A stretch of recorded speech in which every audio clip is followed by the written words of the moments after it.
கர்த்தருடைய பரிசுத்தமுள்ள நாமத்திற்கு ஸ்தோத்திரம். இன்றைய நாளின் கர்த்தருடைய வார்த்தையாக 1 யோவான் 2ஆம் அதிகாரம் 3வது வசனம். அவருடைய கற்பனைகளை நாம் கைக்கொள்ளுகிறவர்களானால் அவரை அறிந்திருக்கிறோம் என்பதை அதனால் அறிவோம். என கருமையானவர்களே, நாம் இயேசுவை எப்படியாக நம்முடைய வாழ்விலை வெளிப்படுத்த முடியும்? இயேசு என்னோடு கூட இருக்கிறார் என்பதை எப்படி நாம் வெளிப்படுத்த முடியுமானால் அவருடைய கற்பனைகளை நாம் கைக்கொள்ள வேண்டும். அவர் கொடுத்திருக்கிற வார்த்தைகள், அவர் நமக்காக கொடுத்திருக்கிற கற்பனைகளை நாம் கைக்கொள்ளும் பொழுது அதனால் நாம் அவரை அறிந்திருக்கிறோம் என்று சொல்லி அர்த்தம். வேதம் சொல்லுகிறது, அவரை அறிந்திருக்கிறேன் என்று சொல்லியும் அவருடைய கற்பனைகளை கைக்கொள்ளாதவன் பொய்யனாய் இருக்கிறான், அவனுக்குள் சத்தியம் இல்லை என்று சொல்லி வேதம் சொல்லுகிறது. ஆகவே அவருடைய கற்பனைகளை அறிந்திருக்கிற நாம் அந்த கற்பனைகளை கைக்கொண்டு கீழ்ப்படிந்து இயேசுவை வெளிப்படுத்துகிறவர்களாக காணப்பட வேண்டியது அவசியம். இந்த நாளில் நம்முடைய வாழ்க்கையானது எப்படியாக இருக்கிறது? வேதத்தை வாசிக்கிறோம், கற்பனைகளை கேட்கிறோம், போதிக்கிறதை கேட்கிறோம்.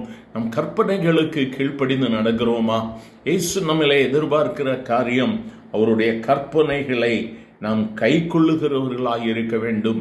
வார்த்தைகளை கேட்கிற எனக்கு மிகவும் அருமையானவர்களே, கர்த்தருடைய வார்த்தை நம்முடைய இருதயத்தில் இருக்குமானால் கர்த்தருடைய செயல்பாடுகள் நம்முடைய வாழ்விலே இருக்கும்.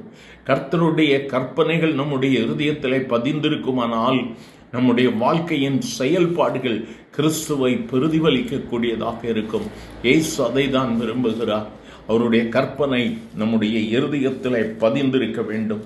நாம் அவரை அறிந்திருக்கிறோம் என்பதை அதன் மூலமாக நாம் இந்த உலகத்திற்கு தெரிவிக்க முடியும்.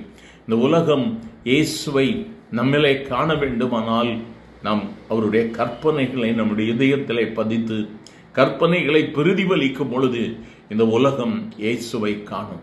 இந்த நாளிலும் ஒரு புதிய பொருத்தனை எடுக்கலாமா?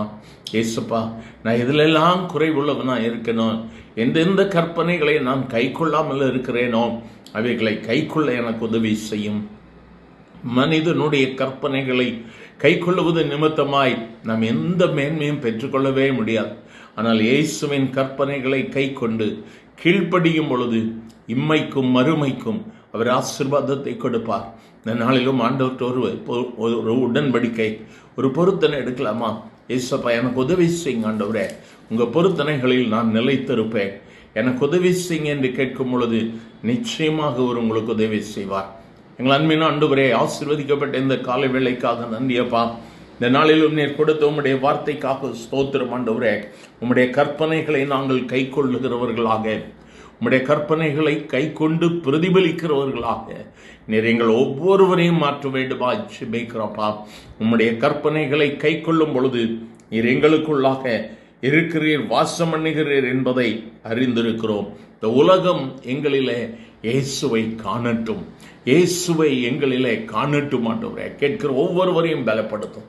இயேசுவின் நாமத்தில் பிதாவே, ஆமேன், ஆமேன்.